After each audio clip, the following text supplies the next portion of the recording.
ఇదిగో అమాయకంగా చూస్తున్న ఈ 13 చిన్నారి పేరు కీర్తన. తల్లి పేరు సుహాసిని. గుంటూరు జిల్లా తాడేపల్లిలో ఉండేవారు. సుహాసినికి భర్తకు తరచూ గొడవలు జరిగేవి. ఒక్కరోజు కూడా ప్రశాంతంగా పడుకున్న రోజులు లేవు. దీంతో భర్త నుంచి విడిపోయి కూలి పని చేసుకుంటూ కీర్తనను పోషించేది. ఈ క్రమంలోనే కరోనా వచ్చింది. అప్పుడే ప్రకాశం జిల్లా దర్శికి చెందిన ఉలవ సురేష్ పరిచయమయ్యాడు సుహాసినికి. ఆ పరిచయం కాస్త ప్రేమగా మారింది. దీంతో ఇద్దరూ లివిన్ లో ఉండటం స్టార్ట్ చేశారు. ఇక వీరి ప్రేమకు గుర్తుగా పాప పుట్టింది. ఆ పాపకు జెర్సీ అని పేరు పెట్టారు. జెర్సీకి తండ్రిగా సురేష్ పేరును సర్టిఫికేట్స్ లో రాయించాలని అడిగితే దానికి ఒప్పుకోలేదు. ఈ విషయం మీదే ఇద్దరి మధ్య మనస్పర్ధలు వచ్చాయి. ఎప్పటికైనా సుహాసిని ఉంటే తనకు ఇబ్బంది అవుతుందని సుహాసిని సహా ఇద్దరి పిల్లల్ని చంపేయాలని ఫిక్స్ అయ్యాడు. ప్లాన్ లో భాగంగా రాజమండ్రిలో బట్టలు కొందామంటూ ముగ్గురిని కారులో తీసుకుని బయలుదేరాడు. రావులపాలెంలోని గౌతమి పాత వంతెన దగ్గరకు తీసుకొచ్చాడు. ఇక్కడ వ్యూ పాయింట్ చాలా బాగుంటుందని సెల్ఫీ తీసుకుందామంటూ చెప్పి సుహాసిని ఇద్దరు కూతుర్లను రైలింగ్ దగ్గర పిట్టగోడ మీద నిలబెట్టాడు సురేష్. వారు కూడా సెల్ఫీ తీసుకుంటామని సంతోషపడ్డారు. వారిని నమ్మించిన తర్వాత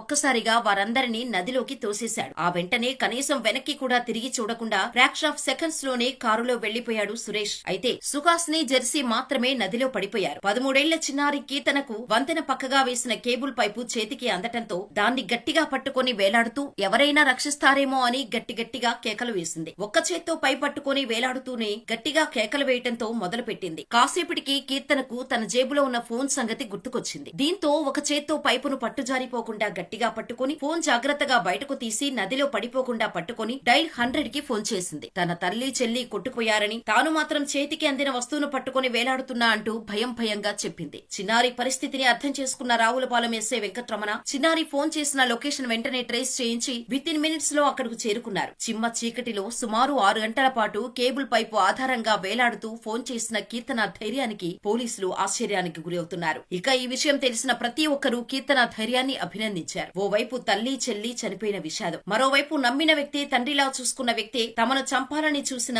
షాక్, ఇంకోవైపు ఊహించని ఘటనలు కీర్తన జీవితాన్ని అతలాకుతలం చేసిన మొక్కవోని ధైర్యంతో బతికి బయటపడింది. నార్మల్ గా చీకటిగా ఉంటేనే భయపడే వయసులో ప్రాణాల కోసం కీర్తన పోరాడిన తీరు నిజంగా అభినందనీయమే. మరి కీర్తన గురించి మీరేమనుకుంటున్నారో మాకు కామెంట్ చేయండి.